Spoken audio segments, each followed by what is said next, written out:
I'll be honest, Trickster looked like it was going to be a fairly dull anime when I read the premise. A boys' detective team solves crimes and finds a boy that can't die due to an unidentified fog, and is pursuing a criminal called the Fiend with 20 Faces. It sounds like Scooby-Doo meets Ouran High School Host Club. In actuality, Trickster does a great job in giving each character a distinct look and feel. It is super easy to identify each character not only by their silhouette, but by their color palette and personality. This makes it simple and easy for each character to move in a way that fits their character without having to spend too much time clearly identifying who they are. The main character, Kensuke, wears a bright orange jumpsuit. He runs practically everywhere and has a bunch of future tech gadgets, like an inflatable back brace that will save him from a fall, and a Batman/Link/Detective Conan wrist-mounted device that lets him hookshot walls and things. He has brown hair and blue eyes. The co-main, Yoshio, is a short kid with white hair, red eyes, and a frumpy homeless kid look, consisting mostly of baggy pants and hoodies, mostly dark-colored.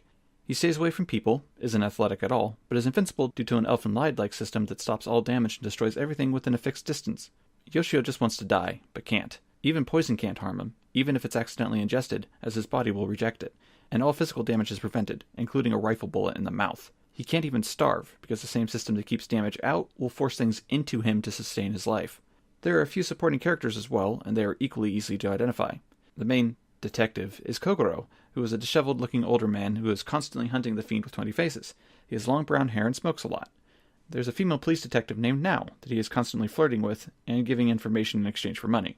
Nao is a short adult woman, almost always in a white suit.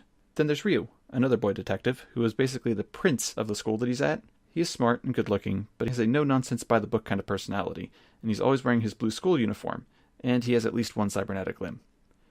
All of them are supported by a child super genius named Makoto, who is a recluse and an incredibly skilled hacker. She is young, with blonde hair, and wears a pajama-like pink and white outfit.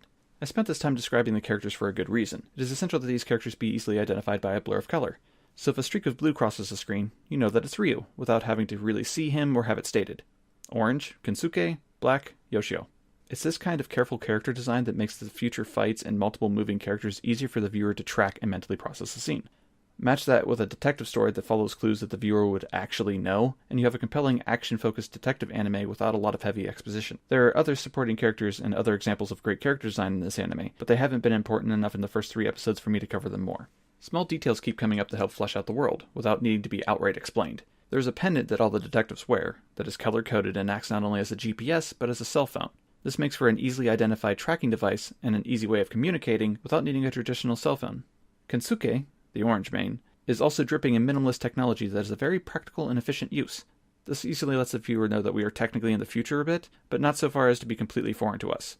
They also tackle understandable problems, just in a near-future society. Kensuke's first mission is to find a lost dog. Not exactly prestigious, but it's simple enough. That is how he meets Yoshio, completely by accident. The next missions involve death threats and multiple disappearances. That isn't a spoiler, by the way, but goes a long way to show that while the colors are light and cheery, the world and the cases are darker and will have a heavier subject matter. After the first 3 episodes, there are enough overarching elements to make me want to return to this anime, while at the same time giving me enough resolution in each episode to feel satisfied. The writing is solid, the characters are clearly defined and not overly sexualized, the world feels like a living place, and the animation is fluid. So far, my anime list has the show at 6.88, and while I'm enjoying the show, it could honestly go either way, but I'm expecting a lighter version of Ghost in the Shell out of this anime when all things are said and done. Let's say that I'll leave it at a 7 out of 10 for right now.